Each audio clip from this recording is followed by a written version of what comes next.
My name is Adrian Yu, and I do have some credibility behind my name. I've worked in the automation industry for 12 years. 11 of it has been in the gaming industry. So um, from that standpoint, I guess I'll actually go back one slide. Um, I do, I guess, I assume everyone here knows the benefits of continuous integration, and you guys are here for Jenkins because Jenkins is in the title. I start off as a software engineer in test, so I focus on automation scripts, and then eventually my team took on the builds at EA. Now I'm currently an associate technical director for the development and release engineering team. So what is DRE? My team is a distributed community of embedded DevOps engineers focused on continuous integration and deployment automation. We're kind of a unique team within EA. We serve a lot of the game teams. And we're effectively the build engineers of EA. Now, what do we do? Well, our name is kind of not that obvious, but what we do is we set up automation for your usual continuous builds. For those that are smaller startups and stuff like that, the setup I'd recommend for new automation would be from left to right, just because that's easier. So continuous build, static analysis, then once you have those running, you set up your build verification tests. Then eventually you add metrics, performance metrics, build metrics. Then you start focusing on bug and crash reporting as your game gets more advanced and more mature. Then you write miscellaneous tools if you need to help with automating things throughout the process. And eventually you start doing custom reporting because your system's stable, the game is stable, your CI system is good. And then at the end of the day, our team owns the end-to-end CI, so we're able to improve the productivity of development teams by taking on that task that everyone here probably understands is kind of maybe a little tedious at times. But by having a dedicated engineer, which is not always the case, you're able to identify optimizations throughout the pipeline. And if you're lucky enough to do multiple iterations of a product, or releases, you get better and better, and you start thinking of ideas by staying focused, not as a side job, but as a dedicated job. Now, as far as I'd like to provide a little context on the team. Our team first started in Vancouver, EA Sports. I've been in Vancouver for 11 years. Eventually, we did all the builds for all the sports games, and then over time, the past 10 years, everyone kind of heard of us within the company, and they started reaching out to our team, and then we eventually started, I guess, adopting and helping out other studios.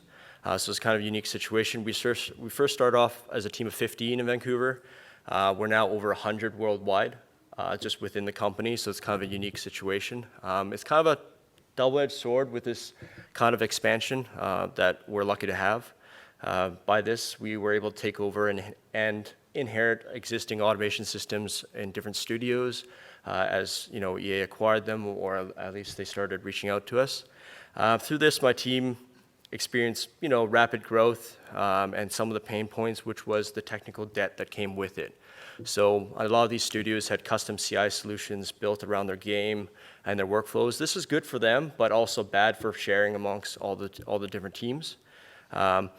So one of our strategies of our team was to actually adopt open source to help tackle this and help remove some of that technical debt. So that's why I'm up here. I'm trying to preach that adopting open source is okay for your CI system. It's probably the same thing to do, especially if you have to grow your team rapidly. I don't know about you, but games industry, we make games. We're not necessarily tech companies, so writing our own CI system, the people on my team made that mistake in the past, and we were finally able to deprecate that, and now the majority of our company's running Jenkins. To give you a little scale, we have 200 plus Jenkins masters, over 2,000 build nodes. So that's a lot to handle. I'll go over ways how we can handle that, throughout this presentation. If I were to ask any of you what the most important trait of automation is, most of you probably say speed, reliability, or flexibility. You're not wrong, but I think it's everything combined. Good reporting is a combination of reliability, speed, and flexibility. If you don't have good reporting, nobody knows any of that because they don't get the results. They don't understand the results. They don't see it. So you definitely need to focus on that. Once you have good reporting, you can use that to help manage expectations. So for those of you that are administering the build system, you'll probably have to defend the system, the reliability, and as new people come on the team, they're always questioning, that's an automation error, right? And that gets really tedious to answer time and time again. So you want to have good reporting to help manage those expectations. Once you have that, you can now focus on scaling your automation responsibly because you can now see the stability of the system, people trust the results, and you spend less time talking about it and defending it, and everyone just sees the value of it. Since this is GDC, I decided to apply some reporting levels to what I'll be presenting a little later. So I kind of applied the World of Warcraft leveling system to it. So when you have basic dashboards, I kind of call it level 60. That was, when the game first came out for those that weren't around then. And then as you add log parsing and a little bit of, I guess if you want to do machine learning and stuff like that, you start to get a little bit more intelligent reporting, and that's when you really get up to level 85. And then ultimately when you start getting scalable reporting solutions, integrating BI tools or OI tools, I'll start going over that a little bit later. So first off, to start off with good reporting, I'm going to cover 4 different areas. One is the log levels. Another one is the default reporting features. And then ways to diversify the views that you have. And then also incorporating OI into your stack. So first off, to start with introducing log levels, you need to introduce log levels into your system because if you don't, your output's going to be really, really bad, and it's going to be really hard to read. It just it just compounds the noise problem of your system and any subsequent reporting or things that you want to do with it afterwards. So some of the things that you want to do is introduce the log levels. So for things like Log4net or Gradle or Maven, all those things have ways to toggle the log levels, so I'd definitely look into that. For things like Unity, I'm a little less Unity-centric for me, so perhaps there's ways to do that. Hopefully there are. If you do manage to reduce log noise, you can increase the performance of the system, and you can ultimately have longer history retention, which everyone seems to love. Because when you have automation, you run a lot of it, everyone wants to go back in history to make sure things are running properly. Now that does have drawbacks. The drawbacks include, you're increasing the complexity of your system by adding different logs, and usually, or sometimes in the rare cases actually, you don't have enough information. And then you're forced to actually incorporate toggles into your automation to then rerun it and output more information so that you can rerun it effectively.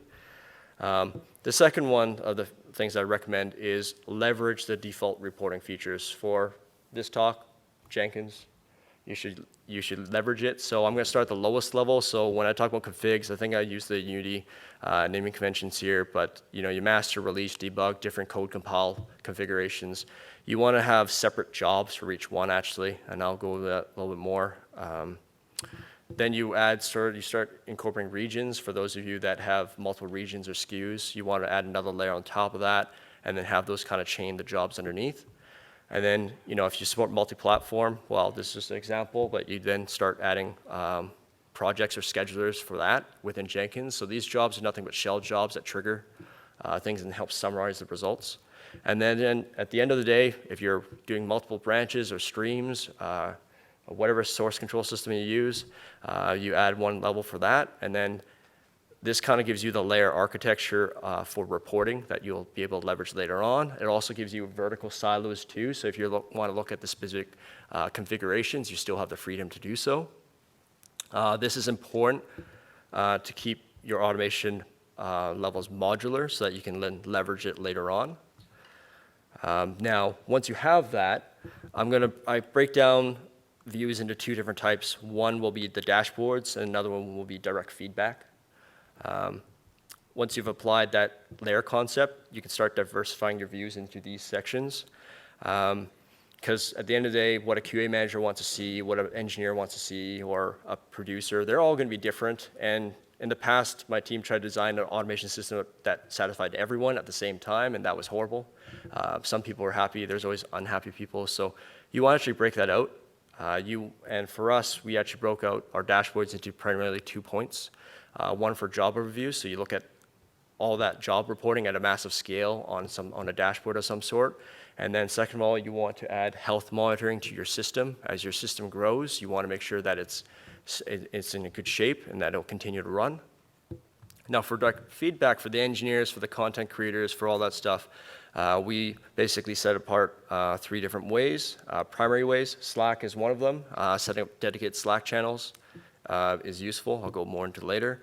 Then email, of course, everyone's used to email. People hate the spam, but I'll go into ways where you can control some of that later. And then incorporating log parsers so that you don't have to manually debug automation failures as much. So first off, going into immediately an example, open source plugin called the Extra Columns plugin. I highly recommend it. We use it it's useful for build engineers. In this case, I've obfuscated some of the information, but the job information's there. So the interesting columns that you can add immediately are the console output plugin, or the icon actually. So instead of doing your traditional click, you just click there and it jumps straight to the console output, saves you extra clicks. Then you have this neat little field that you can also expose and actually dynamically populate with your Groovy. And in this case, we use it to highlight a link to a network share with published builds or published artifacts. And then one that's really useful for build administrators is the slave allocations. So for those of you that do incremental builds and you want to hard allocate or dedicate machines to specific jobs, this is really useful because you know immediately which job is run on which machine if there's a problem. So it's really useful for administrator. Now the second one that is also open source is the build monitor plugin. So this is a lot of information, but it's good. So we use these actually on TVs all around the studio and people's desks. They can cycle through it. I use it with a combination of Chrome Revolver plugin or Chrome extension to revolve around different tabs. And for each tab, this is actually reporting off automation for one particular stream. So if you have a lot of streams, you set up one for each one. The text is highly configurable. In this case, you can see the job names are really bold. You can change the text size. The bright green is actually showing a build running. This is, of course, a screenshot. And at the bottom, you'll notice that there's actually failures, and it shows up red. Now, my team has modified this slightly, but we haven't committed the changes back to open source. So apologies so far, but we incorporated the ability to interpret the log parsing results to change the color for automation failure to be yellow, which isn't shown here, unfortunately. But at the bottom, the red, if you can't see, it actually shows that there's end unit test failures, and that actually gives you a reason. It also shows you who committed to that build, so you can actually shame people if you want to. So you don't have to be a build cop. The system can do it for you. Next, moving on, Jenkins Master Health. So monitoring Jenkins Master Health, no matter how many masters you have, is very, very important, and especially when you're adopting different plugins. We actually use 4 different methods. So I'm just going over the stack. So for Jenkins, the application, we use the monitoring plugin, which is open source. We also use the Splunk plugin. I'll go into some of these, or actually all of these in more detail later on. Then at a different level, on the operating system level, we use Zabbix. You can use anything else you'd like there. And then for the hypervisor level, we use VMware.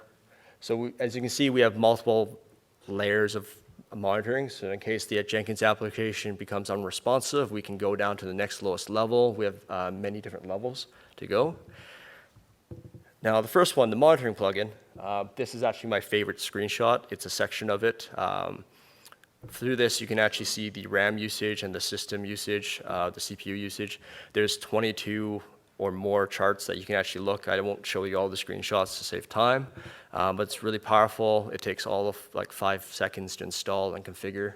There's no extra work that you need to do, but it gives you a heap of information just for free, really. It uses the Java melody on the background, or the underneath. You can actually trigger your heap dump. So in case of all you guys installing different Jenkins plugins and you're having problems running on memory, you can do heap dumps and trigger it and then analyze it after the fact if you'd like. We made a lot of mistakes in the past, so that was actually really useful as we started to adopt Jenkins 3-4 years ago. It helped us tremendously. Now at the OS level monitoring, this is just some screenshots of the Zabbix alerts that come up. So all these alerts are they're reactive, so they're just responding to actual events that happen. They're not ideal, but they're a good place to start. And then, of course, you can also get performance metrics. In this case, it's a CPU utilization. So if the Jenkins monitoring plugin, which is rendered through Jenkins, is unavailable, you can fall back to something like Zabbix and the history and actually go through things that way to identify any performance impact. Now, at the hypervisor level, we're lucky enough to use VMware, so we're able to actually go and use the VMware monitoring or the performance monitoring in vCenter or vSphere. This is a screen grab of some of the information. Now, this information is really granular, which is good if you want really quick feedback, but each of the systems I show has different, we configure different history retention, so the level of detail is smaller, it's a lot smaller than this one, so you can get real-time, really good feedback from this one. At the hypervisor level monitoring, you can actually look at individual CPU usage as well, so for those that aren't aware, whereas Zabbix and the Jenkins monitoring plugin will look at the OS level, so it's aggregated CPU usage, so if you want more information, you can get it through the hypervisor. Now, moving on to the direct notifications, specifically Slack plugin. This is, of course, open source, common theme. So this is a use case. I think some of the talks earlier went about this for the live ops and stuff like that, but if you hook up specific deploy jobs in Jenkins and stuff like that, you can post to a Slack channel, and then people, the live ops team or QA or whatnot, can actually monitor it. So instead of having email all the time, you can use that and actually disable your emails for that. You can have both. It's all configurable, right? So I'd highly recommend it for those that use Slack to actually start doing this, and then that way you can start shrinking some of the emails noise that comes into your inbox. Creating multiple channels is also recommended. Now for the job summary plugin, this is the one of the few plugins we've actually written. This is actually derived from the email extension plugin, which I'll go over shortly. So in this one, it's a lot of information, but it's good information. A majority of our Jenkins don't actually use pipeline yet, so we were using build flow. And with build flow, we used we were migrating from different CI systems in the past, and we liked the concept of steps or stages before pipeline existed. We already had it. The middle section, I think, well, actually, it has a link, so it's an optional view. So you install a plugin, it gives you an optional view in Jenkins. And then this middle section here actually goes over, details all the steps underneath. So I showed you the layer architecture before. This is kind of grouping and distilling that in one place. And you can immediately see via the log parser, which I'll go over later, it highlights the failure and shows you what the failure is in that view. And then it also shows you the detected output or the errors. So, and it also shows you an icon on the side as well. So we started playing not really a blame game, but made it more obvious that it was a game error, so we put a joystick. So if it's game team and compile error or something like that, it'd appear right away, so people know if they're looking natively at Jenkins that it's a specific team's fault, really. Now, the log parser we chose to use the build failure analyzer plugin. There's a lot of different plugins out there that you can leverage that's open source that you can use. Oh, sorry, let me go back. This one's actually a popular one with us because of our scale. It was one of the few plugins that allowed us to use a GUI to actually edit it, and you can actually connect it to a MongoDB on the back end. And then therefore, when you're any Jenkins master, anybody can add a failure cause. It's regex based. It would then post to essential MongoDB, which we have multiple instances of in terms of to track the information. We did some modifications to this plugin to make it a little bit more optimized for our scale because we ran into scaling issues. It was probably the only plugin that ever caused us problems on Jenkins. We were running like 64 gigs of RAM on some of our Jenkins, and when you're log parsing and you have really ugly logs or a lot of it, it will chew up through a lot of RAM. So that's just a lesson for everyone to be aware of. But this is really useful in sharing it, and it's probably the biggest game changer of a plugin for Jenkins or any log parser really, because we went from debugging things manually to just using this and then just adding failure causes and then basically just manually tweaking it and training it with different regexes, and we're able to share this across the entire organization. Now, the email extension plugin, which I mentioned briefly, if you guys ever were lucky enough, I say lucky with the most sarcastic terms, this is the default failure email that you get with Jenkins. it's all text-based and it has links. And I did a hello world, and I assume if you have a lot of output, it'd email you the entire contents of the output, which would be horrible for very large games. And then subsequently, when the fail or the failed build succeeds, you get this really, really useful email with a link.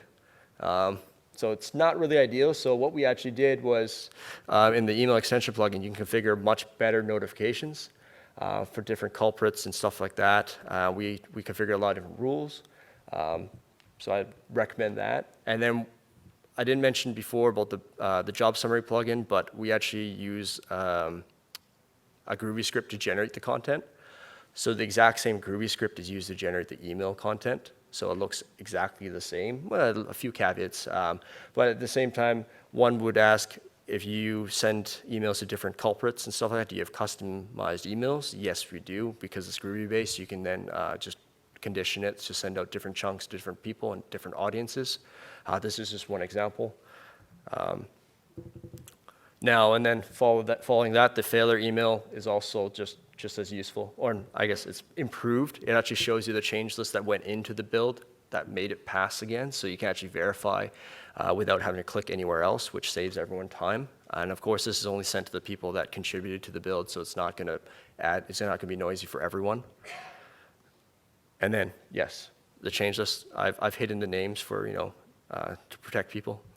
And then the part I get really excited about is the operational intelligence portion of this talk. And the pros and cons of it, the scalability of it. So the way we're able to report over 200 plus Jenkins masters, or at least a report across them, we had to incorporate something that's better. We didn't write anything ourselves. I'll show you a little bit later, but it enables you to debug the issues faster, because now you can search across multiple masters, all your job logs. You're not stuck opening tabs and tabs and tabs and scrolling. That's really bad. I did in the past. I learned from it. It gives you greater extensibility, because it gives you options to decouple the reporting stack from your actual automation system, so that you don't have to have people look at Jenkins if they don't have to. It enables you to do metrics-driven decisions in your CI system. And also definitely helps manage expectations, which ultimately gives everyone administering Jenkins a lot more time back, when you don't have to have those lengthy conversations with every person that doubts it. And then the cons, of course, are similar to the other ones. You have increased complexity and increased maintenance, because now you have another stack to maintain. But I think the pros far outweigh the cons in this situation. And I guess for those that that don't know what operational intelligence is, it's basically tools that help make sense of large sets of data. It aggregates log information and makes it searchable by indexing. Yeah. And then I'll go into how the reporting stack kind of changes because of it as you incorporate it. So you can see the familiar Zabbix and VMware layers. I went over the build failure analyzer plugin, and then it connects to a Mongo database. The Logstash plugin, which is also open source, we use that to actually inject information from Jenkins into Elasticsearch cluster that's on-prem for us. And then I mentioned earlier the Splunk plugin as well. So the Splunk plugin, I'll go into more detail later on. Elastic is free. It's free to use and open source. They have enterprise options just like Jenkins does as well. So we use it primarily because it's free. The Splunk, we have a limited license, so we use that as much as we can. I'll go into reasons why later. But we don't settle on one. And I think that's a key thing, is never to really settle on one if you don't have to. They have different benefits for each one. Now, while incorporating OI tools makes things easier, people often underestimate the effort to generate the reports afterwards, right? So it's very similar to safe programming. If you don't sort your data, you're going to have to load problems writing things that handle the data afterwards. So the layer architecture, all that stuff I went before, you need to add something to it. You need to actually define job naming conventions across all your Jenkins masters. I kind of settle on something like this. So depending on the complexity of your studio, we have different projects. We call them titles. You have different studios, your branches, platforms. Automation type in this case is going to be like a test or a build or a deploy. And then you have regions and configs. When you do that, some of it can seem very tedious, but it'll all make sense when you actually generate the reports later on in your systems. You definitely need to define an infrastructure naming convention if you don't already have one, because you need to know where things are running. If you have multiple studios around the world and you don't name it separately, it just makes, even if you report on it, it would make no sense. And then apply the layer concept I mentioned earlier. So I gave some examples in terms of some of the names we have. Mainline, so ML, all SKU trigger. So it's just a trigger project. It has no real logic underneath other than chaining it to a bunch of other jobs. You can do this a lot easier in pipeline now, but we did in build flow. We don't have to use build flow. You can do it freestyle as well if you like, but that's definitely very important. When you do that, you can then report at any one of those levels, and that's really useful to create those different visualizations I mentioned earlier for all the different audiences. Now, the Logstash plugin, as I mentioned earlier, it goes into Elastic. The configuration is really easy. It's about 5 lines. As long as you have a cluster set up, that's basically it. And then there's another step afterwards. You can configure, you have to add a post-build step to each thing. There are scripts available online to just mass add it to the Jenkins script console, so it's really easy. If you want to just mass log every single build log of all your Jenkins jobs in a master, you can do that. And then this is the post-build step. You can specify how many lines. So you don't have to do all of them. You can do a tail. So in this case, it's I think 4,000 lines, which is usually way more than enough. And then this example is for all those people in this room that's encountered random compile errors in an automation system. I don't know about you, but if you had to debug that and track that and tally that up manually, that would be really hard, and really no one would want to do it. In this case, we shoved everything in Elasticsearch, and one of our engineers created a graph. So the top graphs denote the frequency of the errors that happen off a particular search string. And then the bottom charts kind of give you a visualization how widespread the problem is. So once you know how many occurrences are happening from the top charts, you can kind of focus it a little bit more. So the inner pie is graphing how many Jenkins masters this problem is having, or it appears on. So in this case, I think it was like 5 from this graph. And then the other one, this secondary layer pie chart denotes what kind of Jenkins jobs it's been seeing this failure. So not only do you have the master, you have the jobs that they're occurring on and the frequency. And then the last one is the specific steps, I think. The nodes, the build nodes. So you can actually find out all that information just by shoving your information in and then doing a search. In this case, the random compiler error was caused by antivirus locking files on the build machines. So I'm sure everyone's sort of encountered that, and it's painful. Well, in this case, you're able to use metrics and reports to actually prove that it's a problem to people that control it. It's able to help identify which build nodes have maybe corrupt installations of antivirus that you have to go take out, or you have to go mitigate. So it makes it all possible without the OI tool or Elasticsearch. I don't know if anyone would be able to get this manually, or at least convince someone that it is a problem. Now, moving on to the Splunk plugin. I get really excited about this one because I use this one a lot. The Splunk team, I believe, actually uses Jenkins to build their product. So their team, if I remember correctly, actually authored the plugin for Jenkins itself, and as well as the app that visualizes the data from it. So in this case, the configuration of it is very similar to Logstash, except this one happens at a global level. So once you configure it, all your jobs send information in. It actually has a tighter integration to Jenkins, so it's not just log information. I'll go over that a little bit shortly. In the case, you install that Jenkins Splunk plugin, and it shoves information into Splunk, and then you install the app to visualize that data in your Splunk instance, and then you get this. So this is a build overview of multiple Jenkins masters. The screenshot's taken from the plugin page, so if you want to go see it, you can see it afterwards. I can't show you our stuff, but it's basically the same thing. But you're able to visualize jobs across multiple Jenkins masters. It would work for one. And here's another example of a pre-built chart that they provide. And this one is the Jenkins Health. So it's actually taking JVM information and then graphing it in Splunk as well. So this is your 4th method outside the other ones I mentioned. So there's a lot of redundancy in the system, but it's cool that way. It actually has the master log as well. So this case is a really short example, but you can actually search your Jenkins master log without having to SSH into it. If you have multiple Jenkins masters, well, you can search across all of them. So it's really cool that way. Saves a lot of time. And then lastly, it's kind of cool, but they actually built a way to interpret unit test results as well. So if you have standard JUnit or stuff like that, the plugin, it'll actually be able to consume the test report and graph it for you as well. Then all of this was just install the plugin, configure it, and install the Splunk app to visualize it, and it's all there. This is zero customization from my side.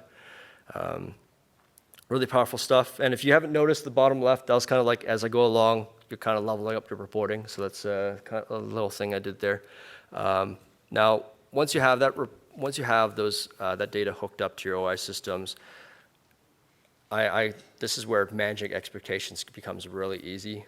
Because we're able to aggregate all the job run information from your Jenkins all across. So instead of just having your trends view, you actually can just do all your jobs at once. Now, yellow is bad in this case. It's an automation error classification. I'll give you the legend now, so it makes a lot more sense. Orange is bad data, so that just means the log parser wasn't able to determine a failure cause. And then there's no script errors that appeared. There's also very few aborted builds. The game failures are denoted as, compile errors, linking errors, stuff like that. And then success is just the build passed.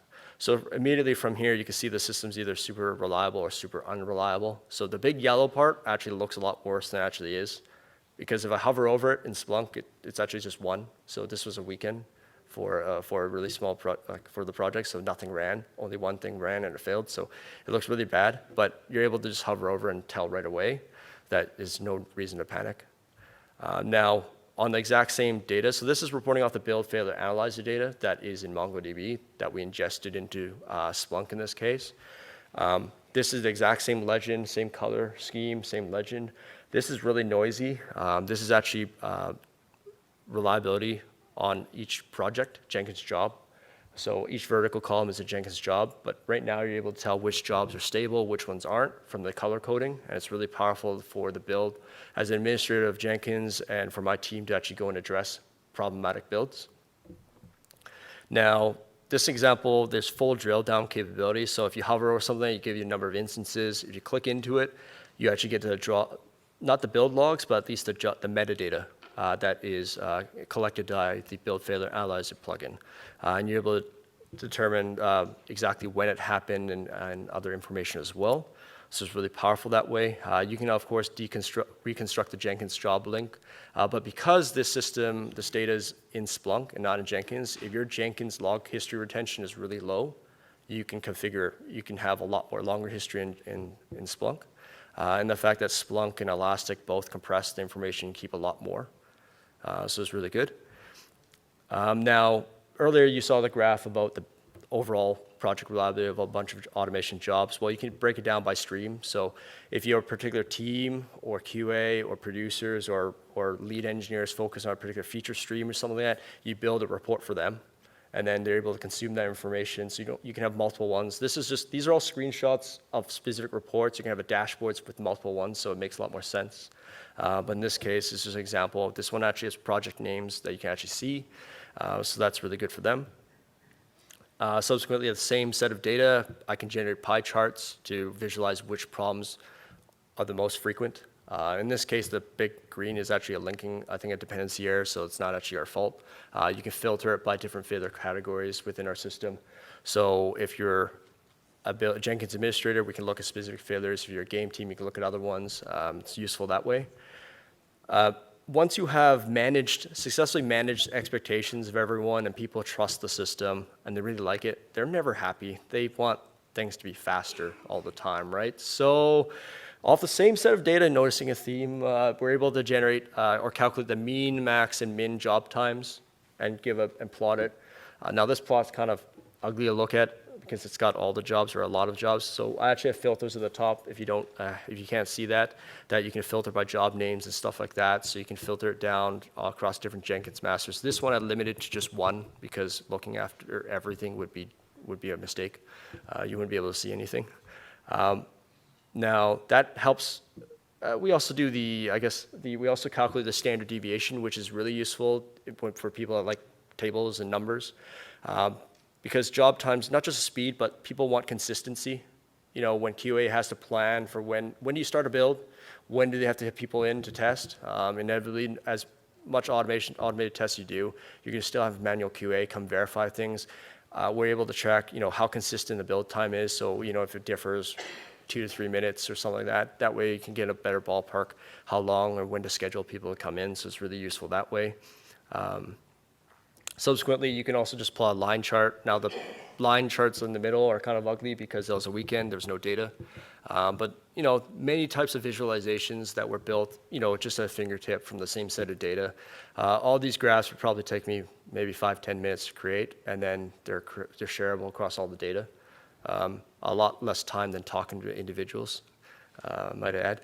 And now once you have that was on the build data. You can also incorporate other information, not only Jenkins, but your performance metrics. So if you want to ingest anything text-based, you just shove it into either Elastic or in this case Splunk, and then you're able to plot. In this case, I believe it's the memory high watermark. So at a CL basis on the axis, you're able to tell for a very stable game as CLs go in and out, and through the automated tests, the metrics you're collecting, you're able to detect when a performance impact has happened, and people are able to address that a lot sooner than if they did it manually. So it keeps the performance high. I don't know if it's clear, but I mentioned Jenkins console log. So all the build output that the system creates can be indexed. Now, you want to be careful with that. I mentioned introducing log filters. There's a lot of data. But if you can imagine being able to search across all the Jenkins job results in one interface without having to open different tabs, there's a lot of power behind that. And that's what really makes me giddy when I look at the system. I'm able to use it for multiple reasons. I mentioned it helps improve debug, or helps reduce debug time for failures. In this case, I'm going to go over the example of the perforce errors. So in this case, I can't really read. I'm trying to read my screenshot, but in one search of this simple search query, I specify the index where the data is, and then I specify the type of data or the source type, and then I just type perforce password. I was able to identify 104 different perforce connection issues over 3 different Jenkins masters, over 15 jobs, and a total of 43 unique job runs from that simple search. And that kind of highlights, I think, it summarizes the kind of power that you would have in debugging something at scale if you incorporate this type of tool. Now, Splunk does cost money, but you can do this in Elastic as well. A lot of these things that I talk about, there's a lot of stuff that's Jenkins specific, but the concepts can be applied to anything really, and not just games too. Now, the second example that I'll go over is, you know, I actually use it to optimize Java server builds with knowing nothing about Java and the server itself. So I became involved with the team relatively recently, and I had no idea how their system was. All I knew was the server was Java-based, and I knew it was Maven. So I was like, okay, great. I have a start. And I was like, I actually used Splunk to figure out things for me and help me onboard me. So in this case, I wanted to optimize the server build, and I'm going, well, I know Maven. I heard rumblings from other engineers that Maven was downloading packages from the public Maven repo constantly. So like, okay. So we had an Artifactory cache or Artifactory server locally. So, okay, what if we publicly, or what if we just, you know, cache the stuff locally and have a local Artifactory cache? And like, okay, so which repos do we need? So since I had all the job logs, I was able to search across all of them. I did a little thing called extracted fields in Splunk, which is able to interpret job logs and actually isolate and create fields, unique fields. And I created one that would give me all the unique URLs that we were downloading. And then that kind of highlighted there, that was kind of like the extracted field that I created. It's actually called Maven repo, you know, really aptly named. And then I was able to construct a chart, or actually not a chart. This is a chart and a line chart, but I created a job, or my engineers created a job that one built with the default settings, nothing changed. The second one was pointing at our local Artifactory cache, and we're able to track that on average by just looking at local Maven repo. We were able to save 1 minute build time from our jobs. And that was without looking at the code, just using the job parsing, and I thought that was really cool. And then I think the Maven repo went down a couple times, I guess, earlier. So that was really useful that we were able to at least isolate the system from the public Maven repo so that it kept our build stability up higher, even higher. Now, the other one is once you have that data in, Splunk offers a machine learning kit, and so does Elastic as well. I think you have to pay for the Elastic one, and Splunk you have to pay for it too. But it just shows that it unlocks a lot of potential. And kind of the next steps for my team will be to look at this stuff. I don't have any examples. We were starting to experiment with looking at the log or the drive space. So whenever you're syncing and the artifacts and trying to predict, do more predictive reporting rather than reactive reporting. Now, once you have all that, you can now probably scale your automation a lot better. So my recommendations for that are going to be really loose, and they're going to be a really high level. But this is really important. And if I spoke to a number of you before, then I apologize for ranting again. But you got to factor in the talent. So in our industry, CI is not the most glorious thing. The companies that we work for may not value us as much as we think they should. So, you should factor in the talent that you have and that you can retain. I don't know how many of us are contractors, how many of you guys are full-time, but there's not a lot. Within EA, it's definitely improving. To do that, you need to definitely minimize the technical debt within your stack, and leveraging open source or existing enterprise tools is definitely the way to go. There's also transferable skills. And then you will definitely want to apply configuration as code principles, as well as infrastructure as code principles to help scale your automation responsibly. I won't go into too much detail for those ones because I'd be up here forever. But on our team, I'll go over the high level stuff. I mentioned we used the build flow plugin before. We still use it in some of our legacy systems, but we're migrating to the pipeline plugin. I know that I was there for the whole ride when they kind of deprecated build flow, and they hired all the people that made it into developing pipelines, so that's kind of cool and bad at the same time. It's extensible and powerful, the fact that you can use the Groovy domain-specific language to do basically anything you want. It offers the stage view, which is very similar to our custom CI tool that we built 6-7 years ago at EA. It actually looks very similar to it, which is kind of ironic. And then it offers optional Blue Ocean pipeline editor. Now this view is kind of cool. I think there's other CI systems with views like this as well, but Jenkins realized that the way that you view results is not the best, and they started trying to improve it. So that's good for them, and good for us as well. Now next, moving on, that isn't the only thing you need though, because that only solves when you actually run a job. Well, what about job creation? Well, we use the job DSL plugin, so I'm not sure if any of you guys are familiar with that, but it enables dynamic job creation, and that's really good. And once again, it uses the Groovy DSL as well. So we're able to use the job DSL to populate our Jenkins master jobs, and then those Jenkins master jobs, when they're pipeline freestyle, we use that afterwards. So it's kind of a chicken and the egg thing. I know that there's many areas where you can do scripted or non-scripted in pipeline. You can put your properties in both, which is kind of confusing, but it's up to you guys and how you guys want to use it. I don't think we found the perfect mechanism within EA yet, because there's a lot of people with a lot of opinions, but it gives you a lot of options, and that's all good for what we do. This example is taken from the Jenkins wiki. It's an example of the job DSL plugin for those that aren't familiar with it.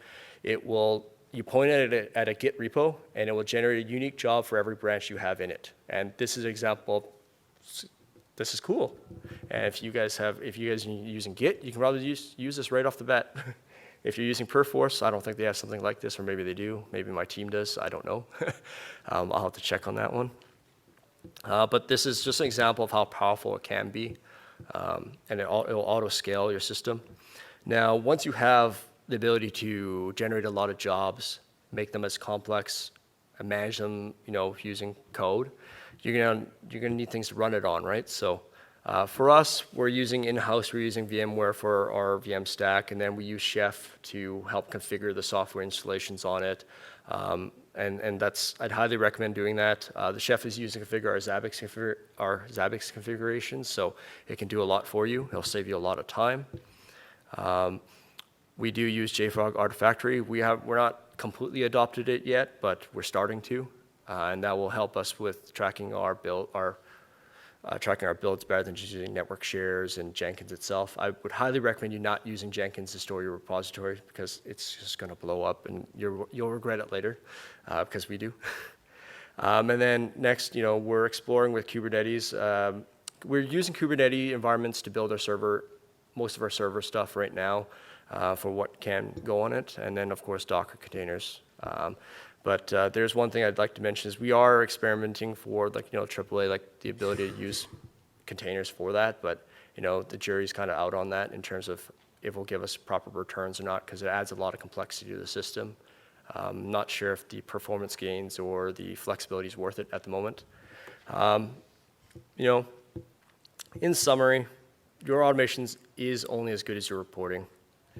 The speed and flexibility and reliability isn't the only thing. The earlier you invest in your reporting stack, the more you'll thank yourself later on.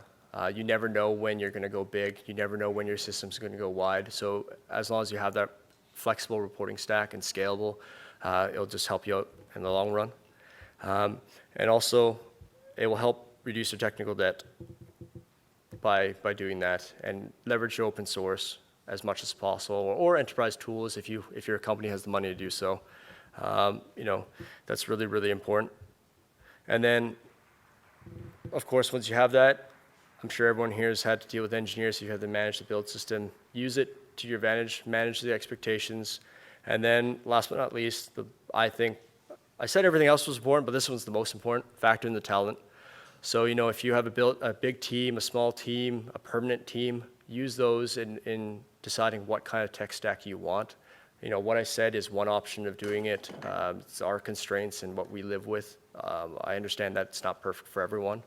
So definitely you want to factor in the talent that you have, that you'll retain. If you want to stay in the job industry and stuff like that when you're making your decisions. Custom tools is good for certain cases, but it depends on the situation, right? So all the links I had for all the plugins are on the Pastebin link here, as well as some of the technologies I listed. So if you didn't have time to jot that down, you can just go to that link, and then there should be links for that. And that is it. So if you have any questions.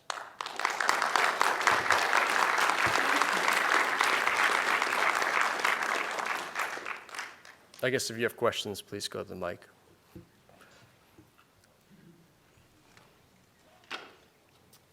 Hi. You said you were monitoring memory, and that's something we often have problems with it, just tuning the Java heap, running out of memory. Are there any kind of tips you can give on keeping memory usage down? Don't use build flow. If you use build flow or anything like that, it does class loading, and the class loading will bump up all your memory. It doesn't always clean it up.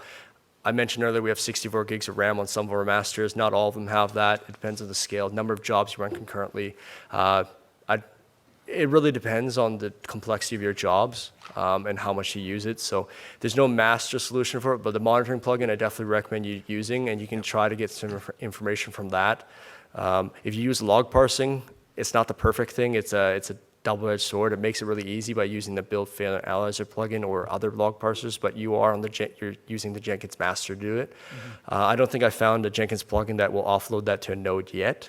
Now that we're shoving more information to Splunk and Elastic, we are thinking of ways of just not using log parsing altogether inside Jenkins, just using the OI tool itself to do it because it's powerful enough. But we're not quite there yet. Okay, thank you. Hey, thanks for the great talk. That was very good, I found. Oh, thank you. And the question is that you said the Jenkins and the CI thing is not a glorious thing to do as an engineer. So I'm just wondering, what's the biggest motivation for you? Oh, that's a great question. So I say it's not the glorious thing, but I think that was more for everyone else, maybe not in this room. For us, I find passion in helping others. I've been doing this for 11 years, and I find value in doing it, and I take pride in it, and I take pride in having a stable system and for the end of the day, helping the engineers, enabling the game engineers to focus on the game itself, that brings a lot of value. It doesn't mean I can't contribute. I contribute ideas. I don't have to do it, so it's kind of the best of both worlds.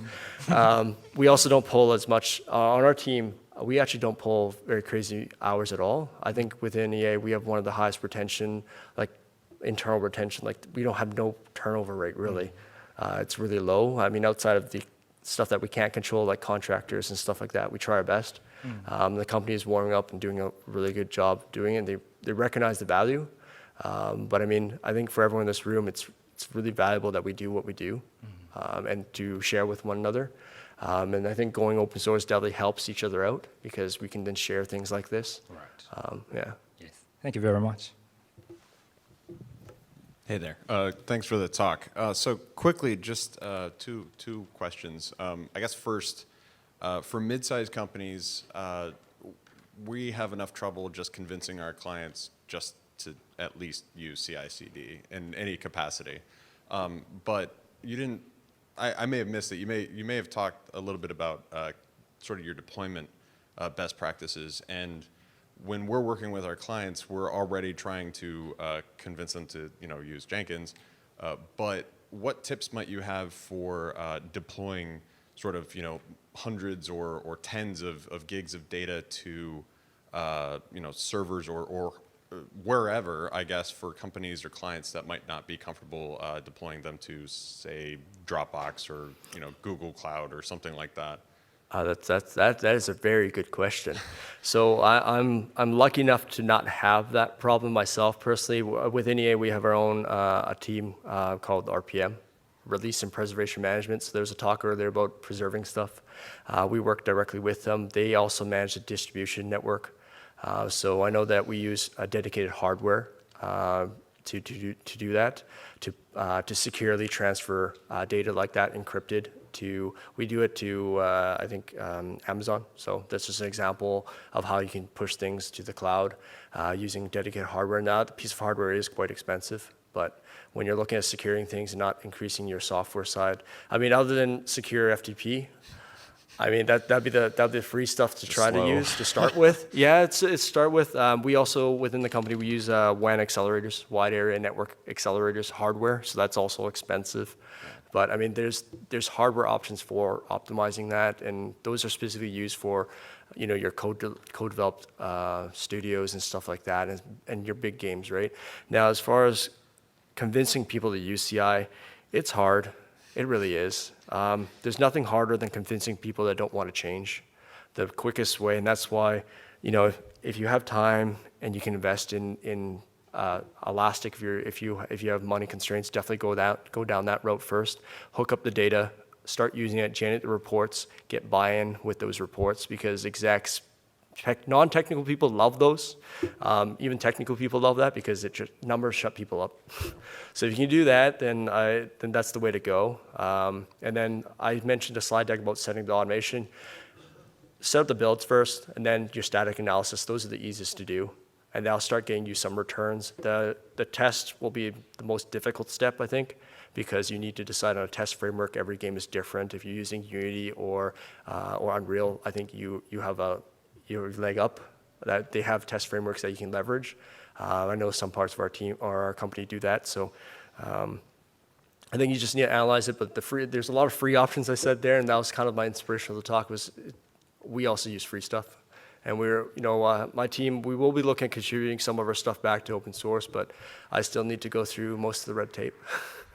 Okay, so the I guess leading into the second question, right? So we've thankfully convinced our clients to use CI and CD. It's just necessarily trying to convince them to put some more money into the hardware and kind of upgrading. But I guess thinking sort of stepping aside from that, do you have any tips? I guess I don't know if you're involved sort of in the hiring process at EA, but do you have any sort of tips to try and attract talent that is in CI/CD? Because we're having issues trying to find more like-minded individuals, and I guess. Is there a Discord channel or something out there that you might go for to find someone who's interested in doing that? That's a great question. I know that the automated testing roundtable is happening at the same time. I think there's individuals like in this room here. Our community is quite small, especially in the gaming the gaming community. So this is the first time I think there's a dedicated CI talk or somewhat like that. So I'm excited that all you guys showed up, actually. I was like, this is a big room. I hope I have some people come, especially at this time, this time slot. I don't know if you want to set something up. I'd be more than welcome to help join it. But I didn't mention, I had my slide deck. I forgot a lot, but I was involved with hiring like majority of the like 30, 40 engineers on the team. The thing that I look at for the most on our team is the passion. Technical ability is never, for our stuff, it's nice, but the passion is the most important one to do, because passionate people, they always learn. And my team's evolved. I've evolved with my team, and our team's evolved constantly. So I think that's the expectation to have those individuals. I started reaching out to local universities from Vancouver, where I work, and trying to do that. I haven't had that much time, but I think it's a hard one, because no school really teaches it. I did have. That's kind of part of the issue too. There's no class about it. So hopefully by me doing a talk and by us talking more as a community, we'll start garnering that attention and actually bringing that, there's actually a career path in CI within not just the game industry, but at large. And it's very important, so. Cool. Thank you, Adrian. Yeah. That's it. Thank you, everyone.